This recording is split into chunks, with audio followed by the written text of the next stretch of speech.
You can feel really silly looking at another woman's chest, but if you're playing a guy, trust me, you watch other men looking at women, they'll look down before they look up half the time.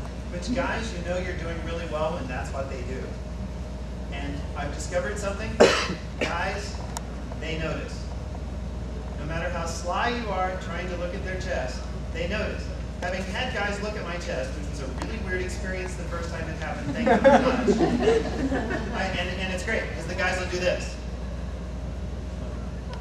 Or they'll glance down. I love the t-shirt. I love the t-shirt that has a little arrow that says my eyes are up here. Okay, go ahead and do the next one. And of course, slimming the hips and butt. One of the things, one of the issues with slimming the hips and butt is the hourglass figure. And it's not okay. I want to make my, for guys we need more hip, just put on padding. Girls have wide hips. Well, let's just take some of that off. It's kind of like the story about the duel where the two guys were going to shoot at each other, and one guy was really skinny and the other guy was really fat, and the fat guy said, "This isn't fair. You've got so much less to shoot at. You've got so much more to shoot at than I do." And the skinny guy says, "That's okay. We'll just draw 2 lines down your side, and if I hit you outside of them, it doesn't count." So how do you do that? Well, another way that you can minimize your hips and butt is to pad around the center. Especially like me, I have a real curve out. I've got a peanut shape. You can take a piece of foam and shape it to your back and flatten it on the outside and strap it against you under your all-purpose t-shirt. Okay? That will help adjust the thing. Also, shoulder pads. Remember they used to wear them on Dynasty all the time, those of you who are older? Shoulder pads are your friend. You're putting shoulder pads because you want to give yourself not just broader, but straighter. Women tend to have more rounded shoulders.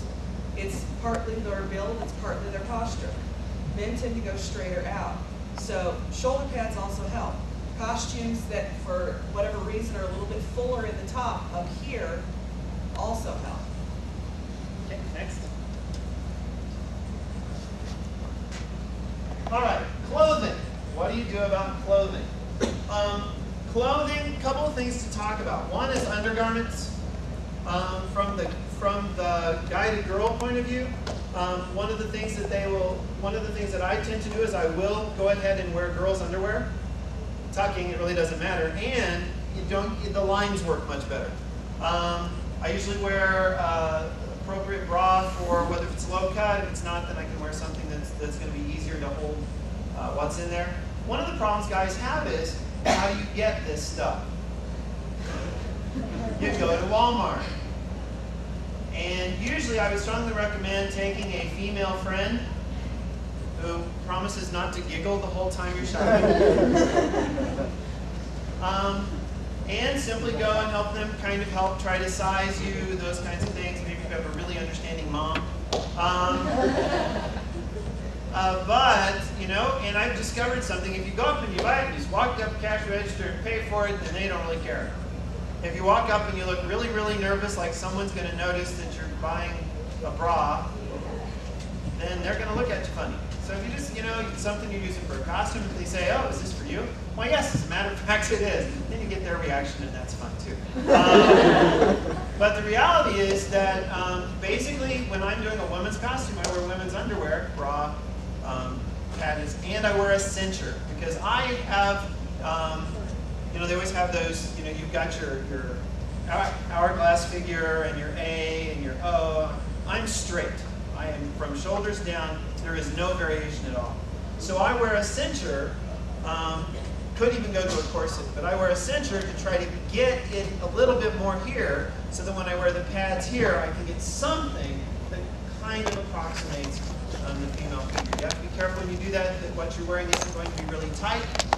So that they can't, oh look, you're wearing a waist. But those kinds of things, adjust to make those adjustments. If I'm wearing something that's going to be, I've got one costume that's off the shoulder, so I have a bustier. I don't wear weighted breasts with it, because if I wear a weighted breast with it, they go down.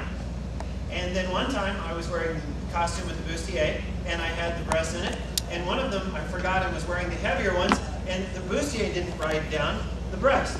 Went right down through here, fell out the bottom of my skirt. And that one was tough to explain. But anyway, so you want to make sure that, so when I do it, I wear, you know, the undergarments that are going to fit and be appropriate for the costume. And on the female note, one thing I forgot to mention earlier is rolling up a pair of socks or something like that. They now have, one of the new things in men's underwear is basically it's like a long jockey short. It's got legs to it. So it comes down further and you can put a pair of rolled up socks in the front to give you something you don't have. And you might also consider using a little bit of Velcro or a safety pin because you don't want that falling out your pants as you're walking down the hall either. You dropped a rolled pair of socks. And other than that, you know, you all are costumers. The basic rules apply. A couple things you do need to realize when you're designing a costume. Men are not shaped the same as women. Which means just taking a female pattern for a costume and fitting you on it probably is not going to look as good. You've got the broader shoulders issue, you've got the rib cage has a different placement, and if you're ever doing a female costume, always have it fitted with all of your padding and all of your undergarments on. Because that's the only way that they're going to make sure that it matches the support foundations you're wearing underneath. Okay, makeup. We're not going to talk a lot about makeup, just a few things. I have a very good friend in Colorado Springs who is a master at wigs and makeup. He's absolutely incredible. He's given me some tips. But one of the things that you want to do, guys, if you're wanting to do as a female, is you want to help use makeup to reshape your face. I usually use a dark line underneath my jaw to help try to reduce that, on either side of my nose and the front of my nose to try to reduce that. Make sure that I put a little highlight on my brow and on my chin so that those jump out. Be very careful with the mascara and the eyeliner. False eyelashes are wonderful. I never wear them because I have a hand trimmer and I almost put an eye out once with those things. But a lot of mascara, basic corrective makeup can work well. And again, there are several tutorials and those kinds of things online for that as well. What's more difficult, but the nice thing about going from guy to girl, I have to use a lot of makeup to get the girl look. Well, girls wear makeup. The challenge can be if you're trying to go guy, because, oh look, you have a lot of makeup that makes you look like a guy. Wait.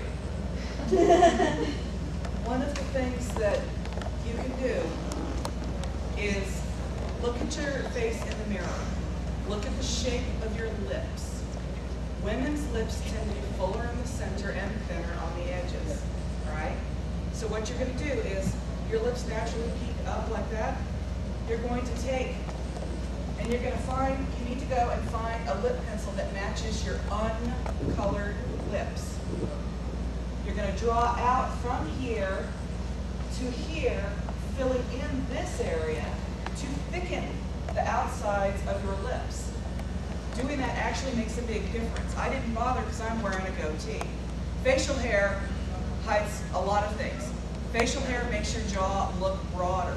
Women tend to have narrower jaws, right? You can also take, and you want to take a light brown matte powder, a darker shade of foundation, or matte eyeshadow, nothing shimmery. If it's shimmery, people are going to notice it and they're going to be like, why do you have that on your face? You know? You want something that's going to be powder. This powder is a lot less noticeable. You want to find where your natural jawline is, and you want to go below and outside of it, just subtly. You want to take either side of your throat. The way to find it is do this. There will be places where you can see the sides of your esophagus. Shade there.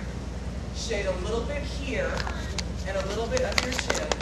And then take a little bit of lighter powder, also matte, and put it approximately where you expect the Adam's apple should be. Now it's subtle, but it will make a difference. Also, men tend to have heavier brows, the ridge. So you're going to shade across here. You're going to highlight above it. You're going to put eyeshadow underneath your eyebrows lightly to make your eyebrows look heavier. Take an eyebrow brush your eyebrows down. Men's eyebrows tend to be straighter across. So you want to minimize the arch of your eyebrows.